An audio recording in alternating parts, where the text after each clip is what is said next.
right, on today's show, we welcome on a very special guest. He is Mike Howard. He is a sports journalist, and he has a movie coming out on Monday called The Sport of Reporting, which is absolutely going to be amazing. It's going to be a 3-part series. It's coming out on YouTube.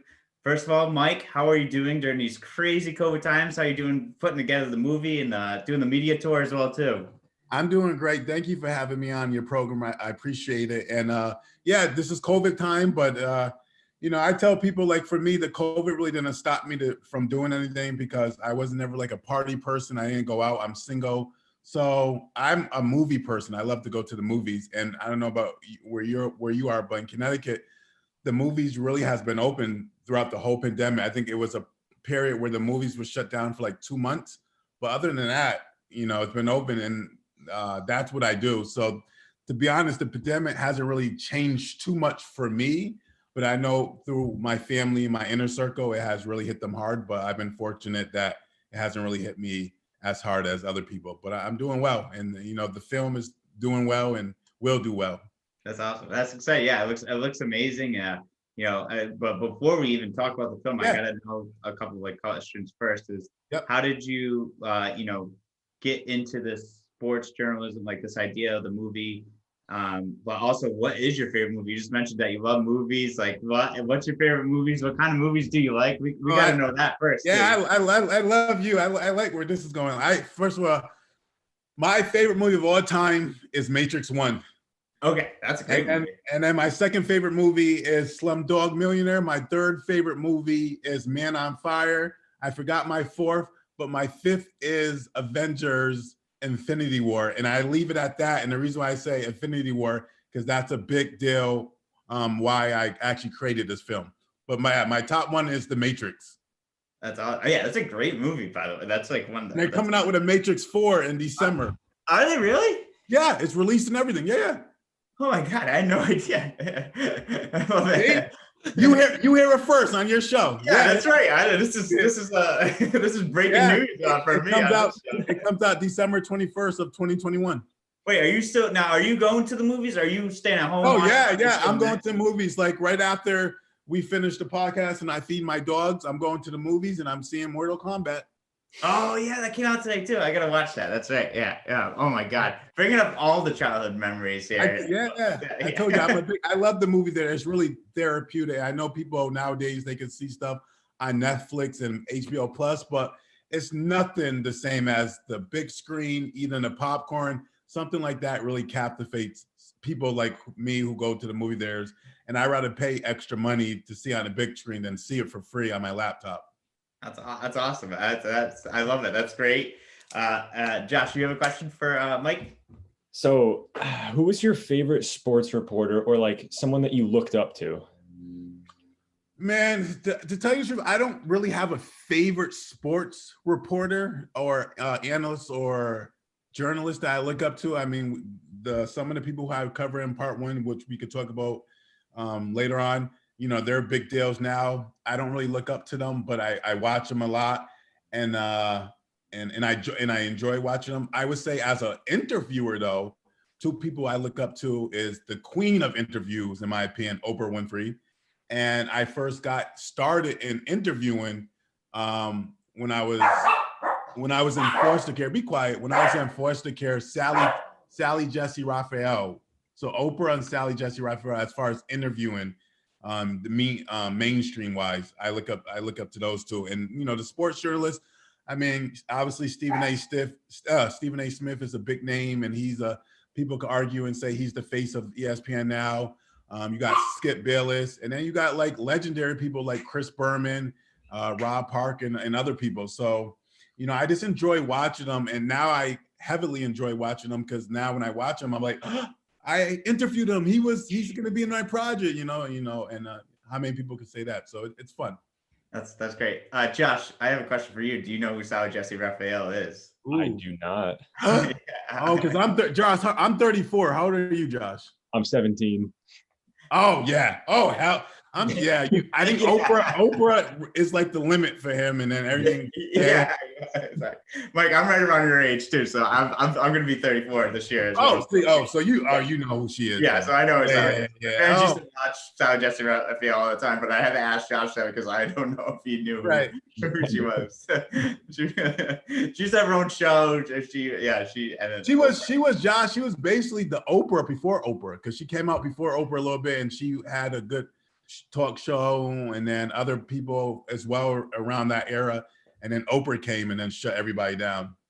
Yeah, that's pretty much what happened. Yeah, she did great. Bro, yeah. She had some great guests. But Mike, now I want to get into the movie. I want to know, how did you come up with this idea of creating this movie? Because you interview 22 sports reporters. Yeah. That's just amazing. Like, how did you come up with this idea? How did you decide to do this? Right. And I just want to put out there, I know it's me bragging, I guess I am, because I want people, your listeners, to realize how important this is. This project, this film, this type of film has never been done before. And when I mean that, I mean a person like you and I, someone like Josh and I, an average person like one of us, to get a collective of these sports reporters and then to make a film, right? I'm not talking about a Stephen A. Smith interviewing a Skip Bayless or a Kerry Champion interviewing. I'm talking about an average person like us, and then get a collective and make a film. This has never, ever happened. And I just want to put that out there because it's really unique in that kind of way. Two reasons why I created this. One is, not gonna lie, watching Avengers Infinity War, one of the best movies. I love the whole concept. I love how the Avengers try to take Thanos down. I love the concept of Thanos. So I really try to put that same energy into making this film. And I tell people this, I have the Avengers of sports reporting in this project. I really do. I have the Avengers of sports reporting. And I say this, if I have the Avengers of sports reporting in this film, what character do you think I am? One of you guys want to take a stab at it? If I have the Avengers of sports reporting, what character do you think I am? I said this to like 100 people. Only 2 people ever get it right the first time. So what character do you think I am? Was it Samuel Jackson's character who's the one? Because he gets the Avengers together. Right, correct. Yep. Nope. Josh, you want to give it a try? Thanos? Huh? Thanos, maybe? Yes! You're the third person. Yes. So, absolutely right, Josh. So I think I'm Thanos because each interview was a stone and it was hard to get. Oh, okay. And I got 20 and I got 21 of them. So I really do consider myself Thanos in that. But yes, Josh, you're the third person who ever got that right the first time. See, you're good for something. You may not know Sally Jesse Raphael, but you got your theories down right. Good for you. But to answer your question seriously, the main reason why I started this project, this film, was I'm a sports fan. I watch First Take religiously. I watch sports shows and podcasts on Fox Sports, NBA TV, CBS Sports, everywhere, just like you and I. And a couple of years ago, I was like, well, we see these sports journalists every single day interviewing our favorite players, our favorite coaches, GMs, favorite teams or presidents, but we hardly ever see them being interviewed.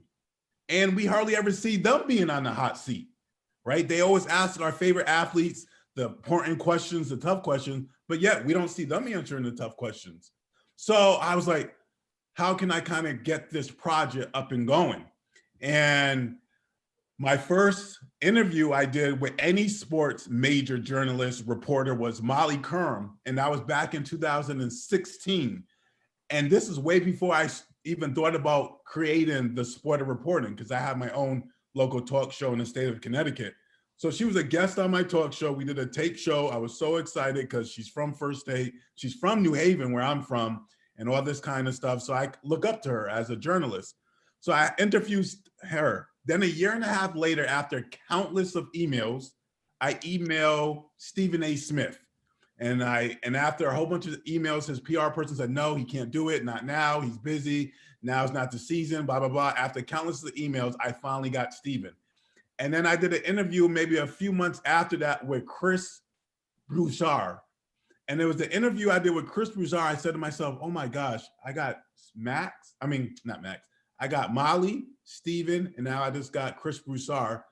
Let me see how many more of these sports figures I could get. So I sent out a mass email to a lot of sports journalists, reporters, analysts. Some declined, some emails are probably still pending, but the ones that got back to me, I was fortunate to make this film.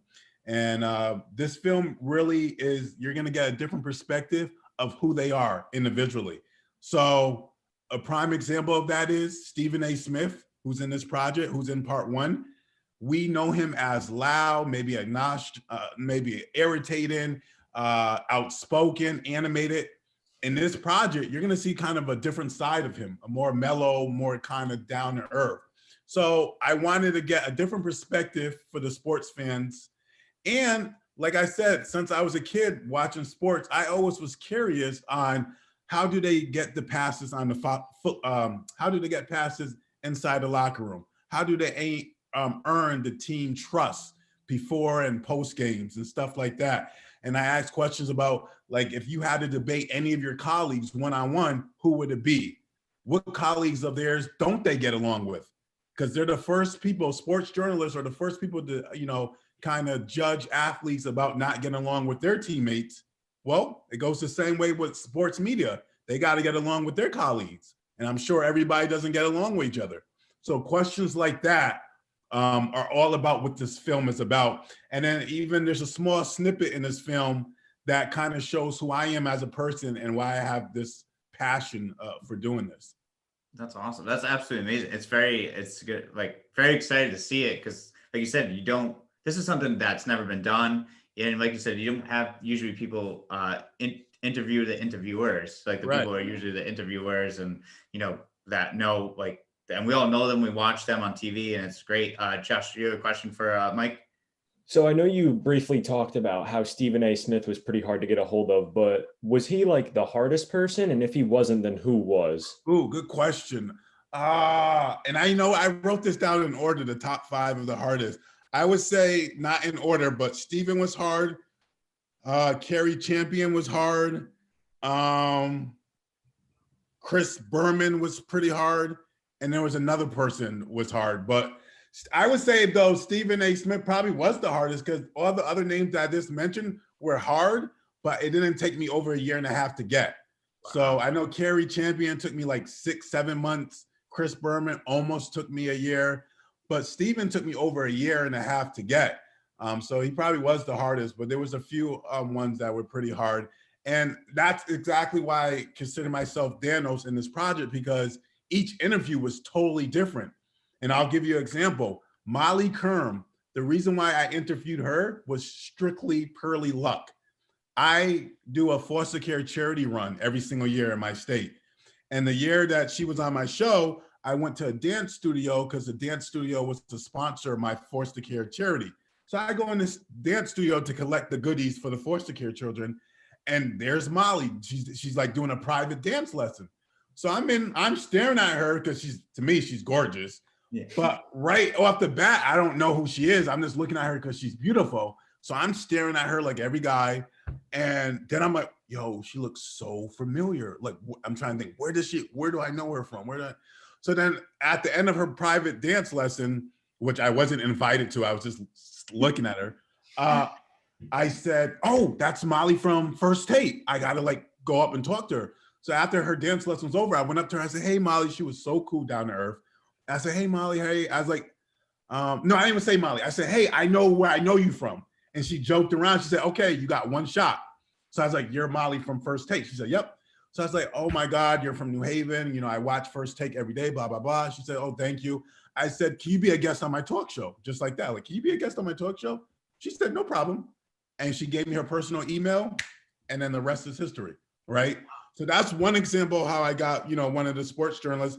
Another example is Scott Fan from ESPN, one of the recent ones I did. I knew somebody from ESPN, and I was like, yo, can you please hook me up with Scott Fan? But not for an interview. I wanted to go on his live to promote my film, because obviously ESPN is a big entity. So I was like, can I go on his live and can he interview me about the film? And the guy's like, sure, yeah, I'll ask him. I can't guarantee, blah, blah, blah. So a couple of weeks later, he called me, he said he could do it tomorrow. I'm like, nice. The next day comes. He says, Michael, do you have your questions ready? I'm like, what? He said, yeah, you want to interview him, don't you? So in my mind, I was like, not really. I mean, I would love to, but like my whole purpose was to promote it. So he said, would you like to interview him, right? And I said, yes.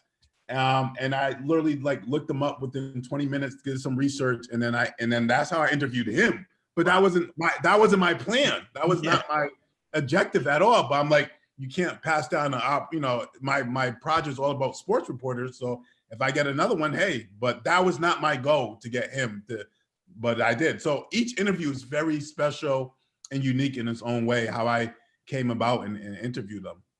That's amazing. That's absolutely amazing. Now, I know you have a good story about how you got Stephen A. Smith. Now, do you want to share that with the listeners? Yes.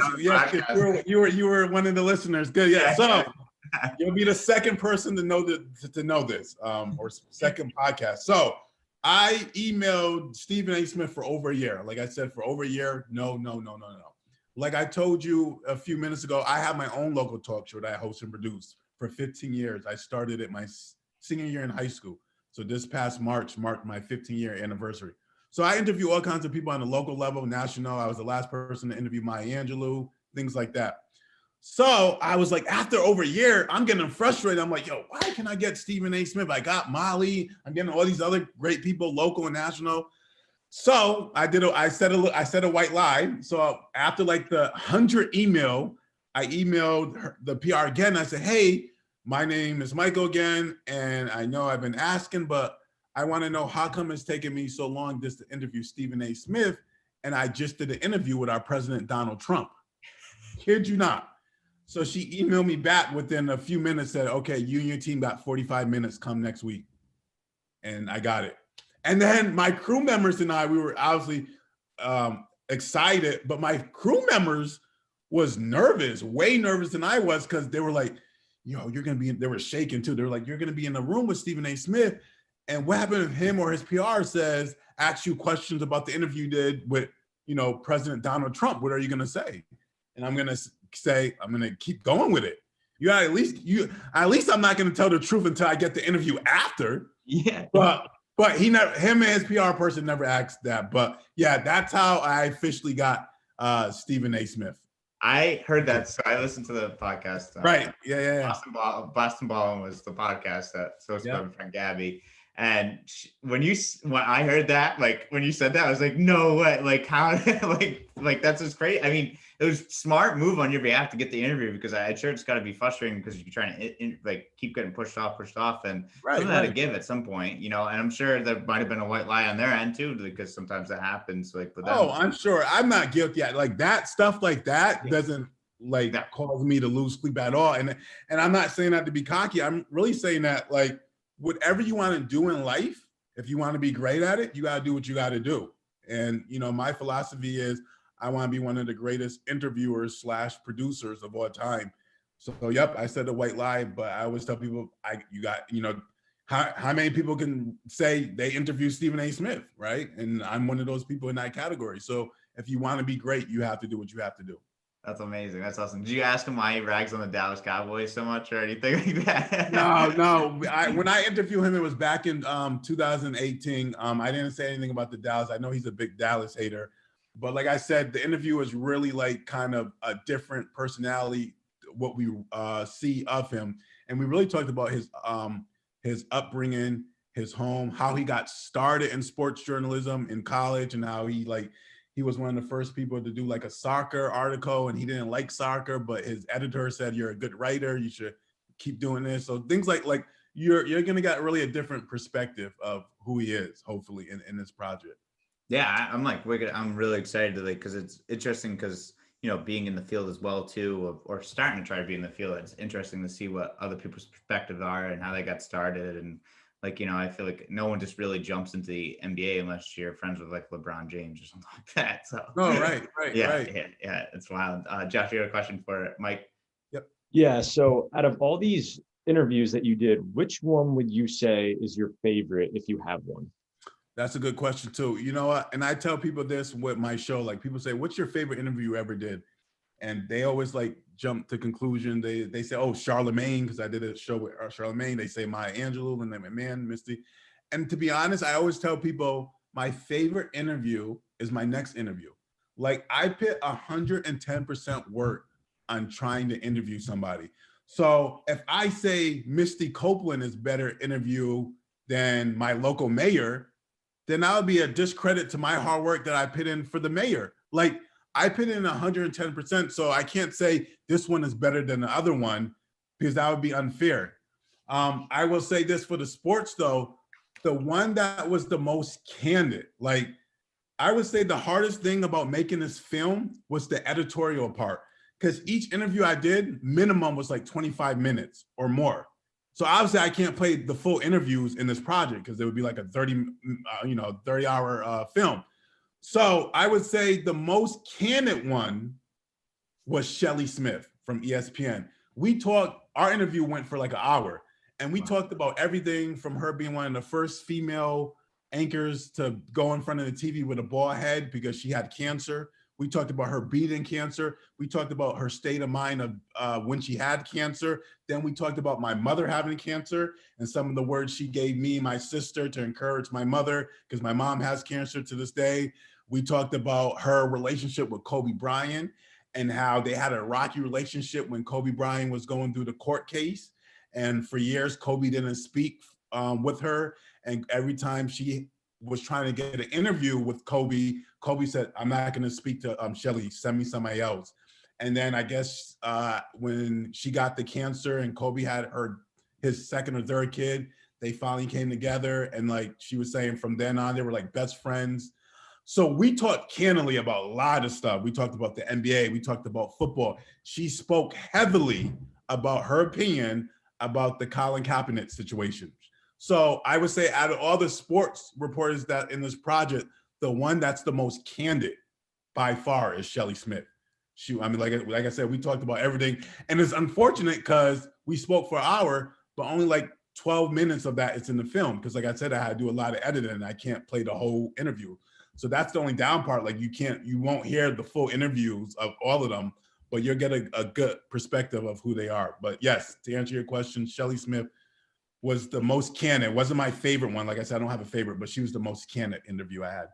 That's amazing, and like God bless your mother too as well. Hopefully she's okay. Thank you. Yeah, oh yeah, I love her. Yes, she's doing well. Thank you. That's good. That's good. I want to know too, like, what's it like too, like on the editing as well too? Like, did you make the edits? Who filmed for you? Who helped you out? Who was part of your team? Who made this happen?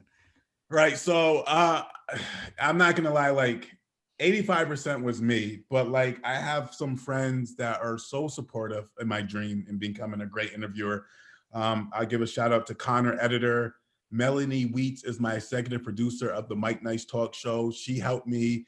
Who else? My mother, my sister were great supports.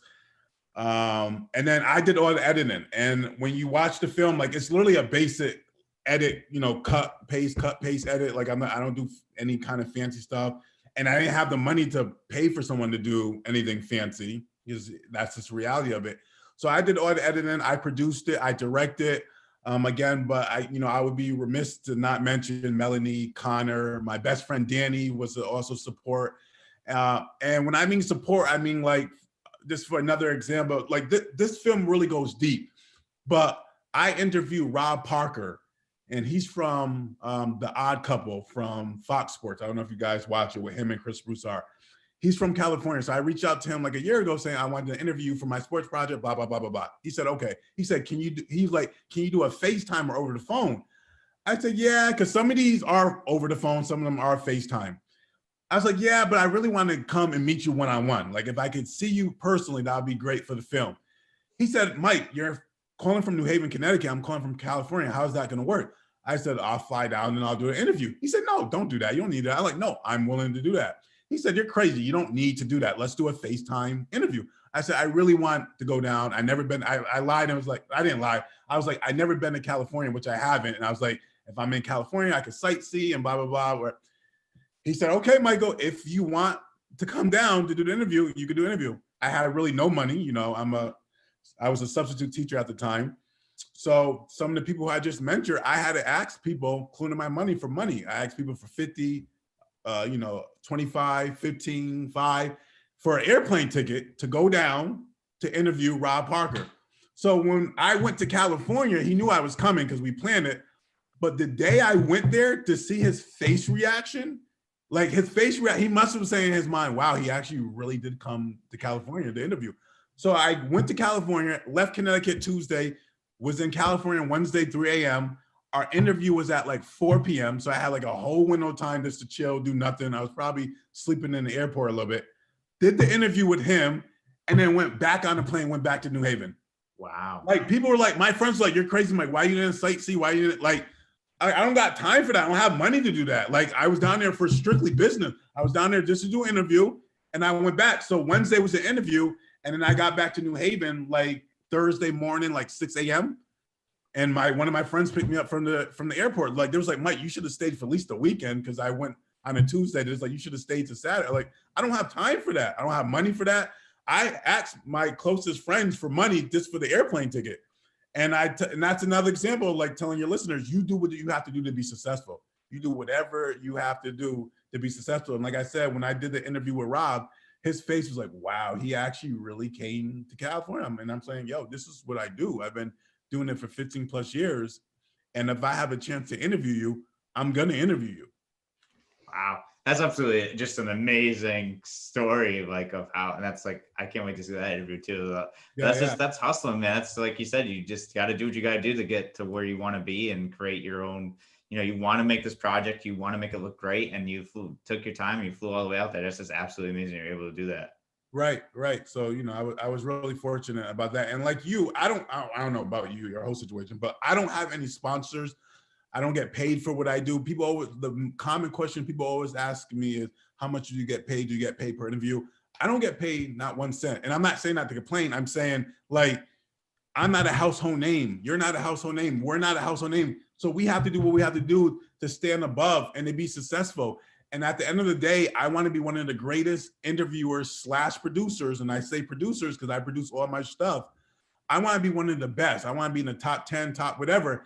And at the end of the day, now that I've been doing it for 15 years, I want to say, you know what? I ain't have any sponsors and I still did it. I wasn't getting paid and I still did it. I didn't have commercial spots and I still did it. I wasn't on mainstreams and I still did it, right? Like that. And right now, when I think about that, that motivates me to do it for at least another 5 years, to keep doing my interviewing, to do the sport report, like just to know that I'm doing it not by myself. I'm doing it with my inner circle, people like you who are allowing me to express how I feel in my journey. But I don't have these mainstream people. I don't have these sponsors. I don't get paid for what I do. There's been many of times in my life where I was late for rent because I didn't go to work because I decided to do an interview. And in my mind, an interview is more important to go to work that day. So there would be times where I would be late for rent because I didn't go to work for 5 days, or not 5 days. I didn't go to work for maybe 3 or 2 days because I had to do an interview. And again, I don't get paid for the interview. So someone may say, why are you going to do an interview? You're not getting paid. Because I love it. This is what I do. I want to be the best at it. And at the end of the day, it's going to pay off. So. God, you're so passionate. I love it. I love how passionate you are about it. I mean, I hope that like it trickles down to our listeners, because we have a lot of high school kids and college kids that listen that are like big into sports and want to get into sports reporting. And I think your passion and what you're doing and what you're showing, I think is going to like prove out to be amazing. I hope you get famous off of this. I hope that this becomes a big thing and it becomes your career going forward, because it just seems like this is your passion and you love it. And it's just amazing to hear your story too, which is, I think, also just absolutely amazing to hear that as well too, and like how much time you and hustle you put into it, just and the risk that you took to make this happen. No, thank you. And that means a lot coming from you, and it really doesn't mean a lot. Yeah, that's my whole point. And like, not so much to get famous, but like if people recognize me a little bit more, even if it's not mainstream, one of my goals is to maybe have somebody who watches it on Monday, or even not Monday, because once it live stream, I'm going to keep it on my page for a little bit. Yeah. But if I can have someone who's in the sports media, who knows more than I do, who can maybe collaborate with me for part 2, because there's a part 2 and a part 3 that haven't been made yet. So if I can have someone to like help out and maybe collaborate with me for part 2, and even step my game up, that would be great too. But yeah, I mean, like you said, it means a lot coming out from you. And I hope people do realize that. That's why in the beginning, I wanted to say this has never been done before. And like, when you watch it, you're going to really see the uniqueness of this project, part 1. Yeah, it's just amazing. Josh, you got a question for Mike? What's up, Josh? So I know you said do anything you can to succeed, but is there any other advice that you would give to someone who wants to get into the sports reporting world?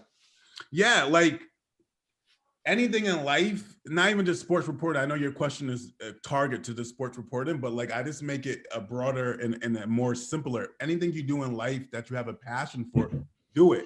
And the ways that you know that you have a passion for, especially someone like young like yourself, is you think about it all the time. So if you're thinking about sports journalism, if you're a good writer, if you're a good reporter, if you can do segments and stuff, if that's what's on your mind 24/7, that's the indicator. That's the indicator that you want to do it.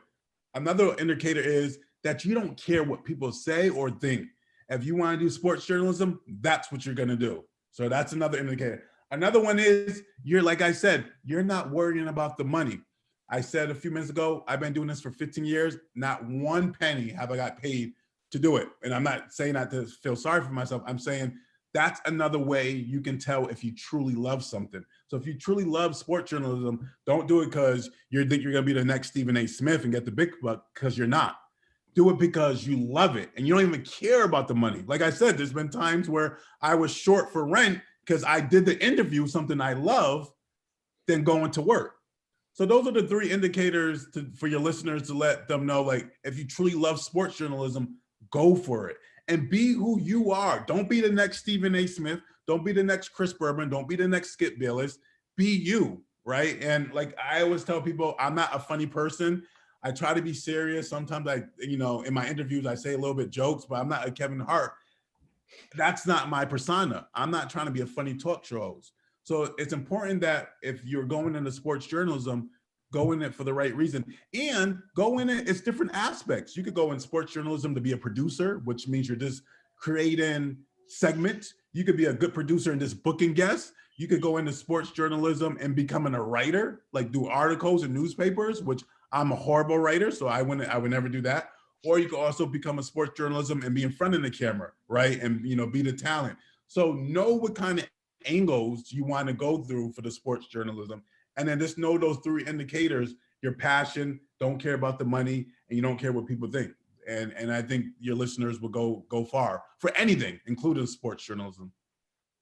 That's great. I love the advice. I think that's the best advice you can give anyone, honestly. And it's like I listen to that advice. I'm like, oh yeah, he's right. I got to be who I am too, as I do continue to do this podcast. Yeah, especially like whatever your podcast, whatever you want your podcast to do you. I have had many people throughout my life in my show saying, Michael, you should start your show and do a hip hop show, because there's sometimes I do fashion shows, and there's like, you should do a hip hop show, you should do a fashion show, and you should aim to this. And I'm saying to them, no, I'm an interviewer who wants to do a variety of things. I'm not going to center my talent to hip hop or fashion or movies or even adoption. I had one person came up to me and said, Michael, you're so passionate about foster care and adoption. Why don't your show be about that? Like, no, that's not what I want to do. So your podcast should be what you want to do. If you're funny, funny. If you're not funny, that's fine. If you're in the middle, that's cool too. So know your talent, and who cares about what people think about your podcast or your show, because you're the one who's hosting it. You're the one who's producing it. And, that's just a prime example of this. You're going to have people saying in the future, you're going to probably have people saying, yo, do your podcast on this, do on this. You should be more of this of a host. No, do you. Yeah, I love it. I mean, if you're going to pay me $1 million, then I'll think about it. But if you're doing all the work, which I know you are, and I'm doing all the work, then yeah, feel free to do you. Yeah, exactly. I love it. I think that's great. I want to ask you, and maybe you touched upon this, and I know that you mentioned but like, where did the passion for interviewing come from? Like, how did you gain that passion? Good question. Like I said, so my first talk show host I ever saw was Sally Jessy Raphael. Literally, I was in the foster care. I was in a foster care home. I was 3.5 years old. I was in a crib. And I remember looking at her. And Josh, when we're done, you could look her up. Like, she was well known for her red-orange hair, and she was well known for her stylish glasses. Every show, she had like these different colored glasses on. And I remember like being in a crib, and I'm looking at her saying to myself, that's what I want to do. Like, it was something about her in front of the camera, how she spoke to her guests, that captivated me at a young age. And I remember saying, like, that's what I want to do. And when I was adopted, I wanted to become a basketball player. I'm not gonna lie. I really thought I was gonna make it to the NBA, just like a lot of kids. And I was a pretty good basketball player, but not the best. And I was like, I thought I was gonna make it to the NBA. But even then, I was saying to myself, after I retire from the NBA, I'm gonna have my talk show. So the talk show was always with me. And when I was in middle school, I signed up for a TV production class, and then that's when I really found my passion. And then I took classes 7 in my 8th grade year, and I learned how to edit. I did the sports, I did everything. And then that's middle school was where I really found my passion. And then my senior year in high school, I was like, yo, I want to be known as this, because my school was small and it was a football school, and I don't play football. And I was like, you know what? When I graduate here, I want people to know me as the interviewer, as a talk show.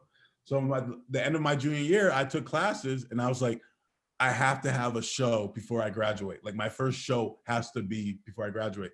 And I took classes. I did everything. Everything in CTV is free. Cameras is free. They teach you how to do the TriCaster, everything. So March 26, 2006 was my very first show. And from there, the rest is history. So I always had the passion since I was little. And I would say in middle school, that's when I really tapped into my passion. And then from there, this has grown. And I've just been really fortunate and lucky throughout the 15 years I've been doing this.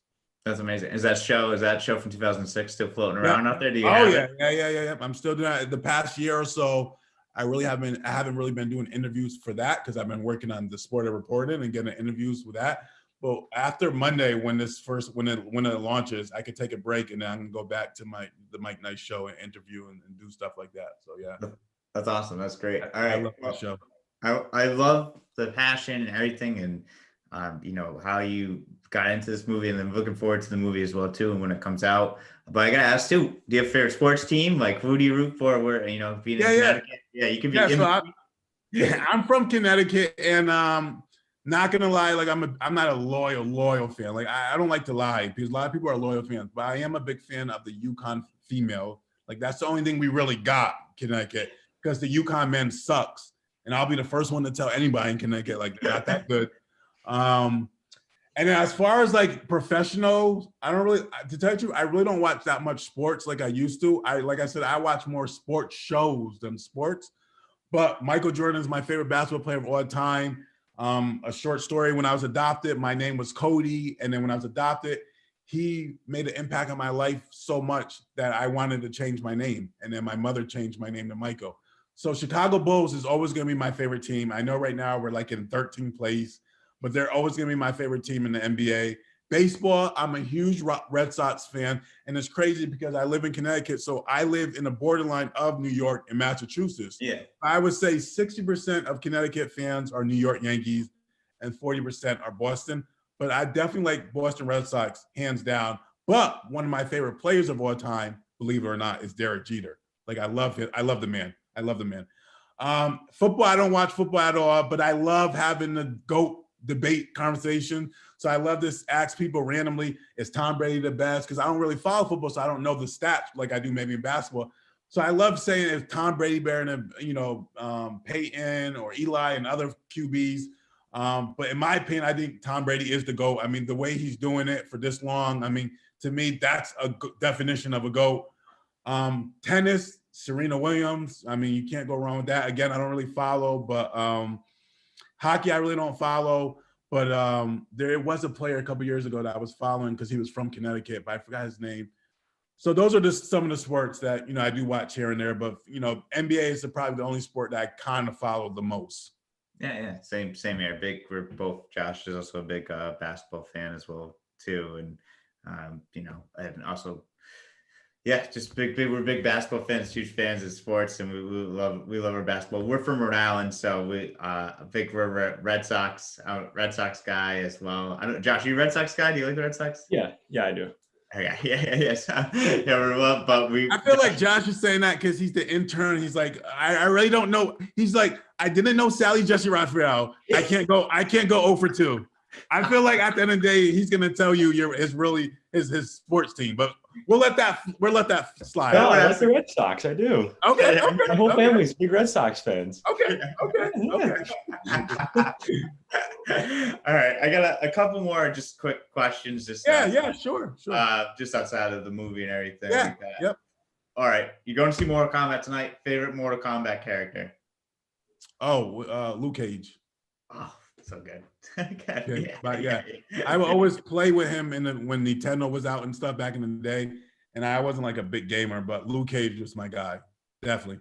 That's awesome. That's great. Oh, yeah. And then last question. I usually ask everyone that's been on the show. Yep. Favorite thing to do outside of the interviewing and the reporting. What's your favorite thing you like to do? Oh, that's a good one.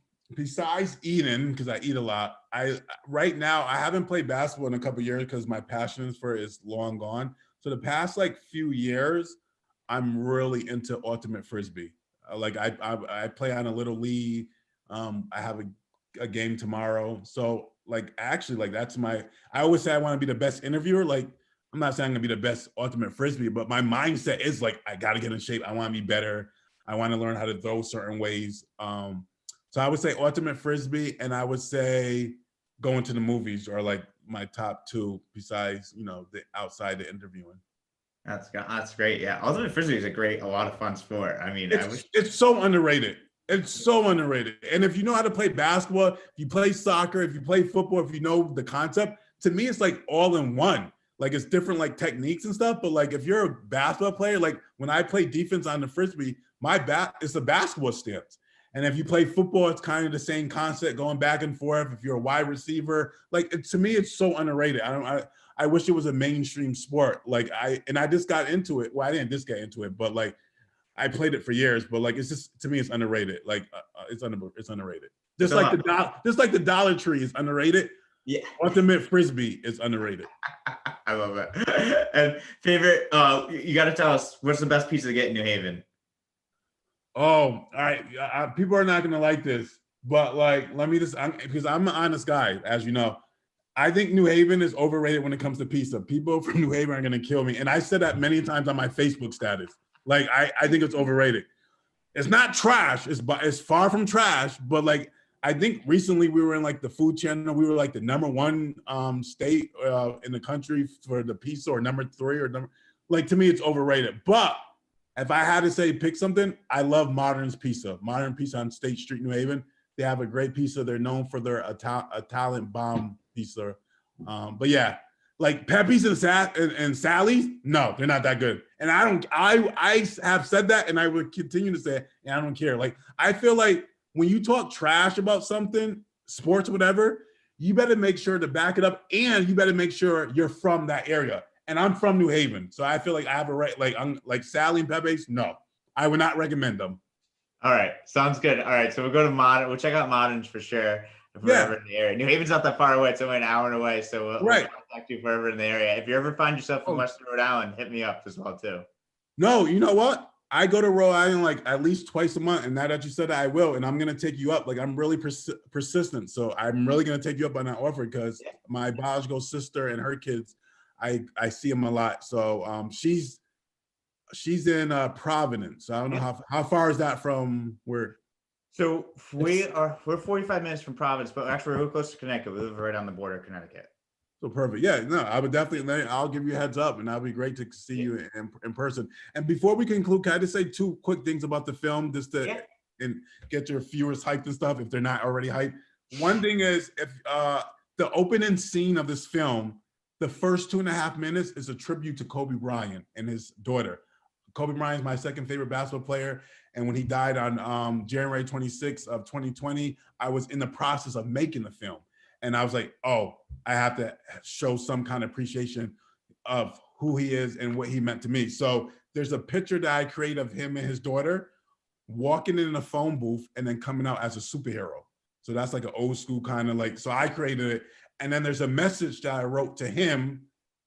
And then there's an exclusive interview I did with Lisa Sauters that she's talking about what his impact has meant for the league and for the country. So the first 2.5 minutes is literally, before even the film starts, it's a tribute for Kobe Bryant. So for all your Kobe Bryant fans out there, or Lakers fans, definitely you want to check it out just for that reason alone. And then the second thing is, like you said, I have 21 sports journalists. This is part 1, so I can't fit everybody in part 1.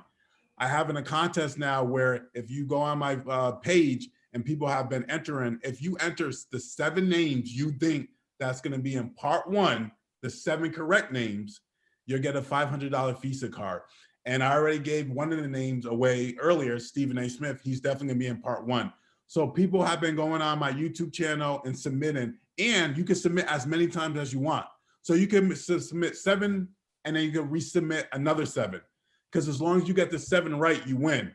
And it's obviously it's like a difficult thing. So I'm letting people submit as many times as they want up to the deadline, which is Monday, 7 p.m. So I already have a couple of people every day, like literally every day, sending me different names who they think that's going to be in part 1. And that's a fun way of keeping people involved too. So you can sign up, do your 7 names, and then the Kobe Bryant tribute. Those are the 2 things that I really also wanted to tell your listeners. That's amazing. Yeah, and then remind and everyone can find it on YouTube. Yeah, YouTube. You could YouTube for you. I'm gonna literally send you the direct link, and if you want to share it to your people, that's good. But for everybody else, they could go on my channel, youtube.com/The Sport of Reporting Part 1. So all one word, The Sport of Reporting Part, and then the number 1. If you go on that, you'll see it says the full film. Click on it, and then that's 7 p.m. Eastern time. And like I said, for you and some of my other friends, my closest people, I'm gonna literally just send you the direct link, so you won't have to look around for it. And at 7 p.m., just watch it. And I encourage everybody to watch it. I'm trying to get at least 200 to 500 live views. And for a lot of people, they may say that's not a lot, but for someone who's not famous like me, that's a lot. And to get like 200 or 300 for a live streaming, that's pretty cool. So please help me get that, reach my goal. And I encourage you guys to comment and like throughout the film. And it's only 74 minutes long. It's not long at all. So it's 74 minutes. That's it. That's not bad at all. Yeah, and I'll put that link too as well in the description when I when we release this as well too. I appreciate the link will be at the YouTube at the bottom of this YouTube channel as well too.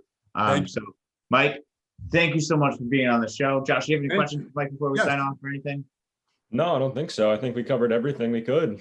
Yeah. Well, Mike, this has been awesome, man. I love your passion. You're doing a great job. Keep doing what you're doing, and I love that you're achieving your goal of what you want to do as well too. Hey, you're right behind me. Keep doing what you're doing. If you love your podcast, keep doing it. I know you're still new at it, but keep doing it. If that's what you want to do, keep doing it.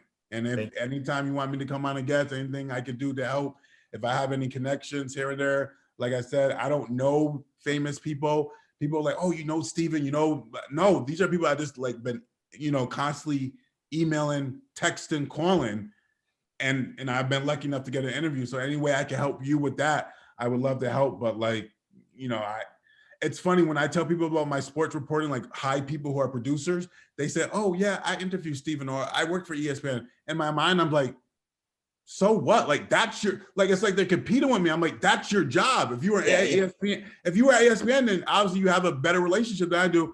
And it's like they're trying to one up me. I'm like, no, like I worked my butt off. Like, so anything I can do to help you grow as your podcast, please feel free to hit me up. Same, back at you. Anything I can do to help you or get you in contact with anyone, you let me know as well too. I will. I will. Yeah, definitely do. All right. Well, we appreciate it, Mike. You have a great day, and thank you so much for being on the show. Thank you, guys.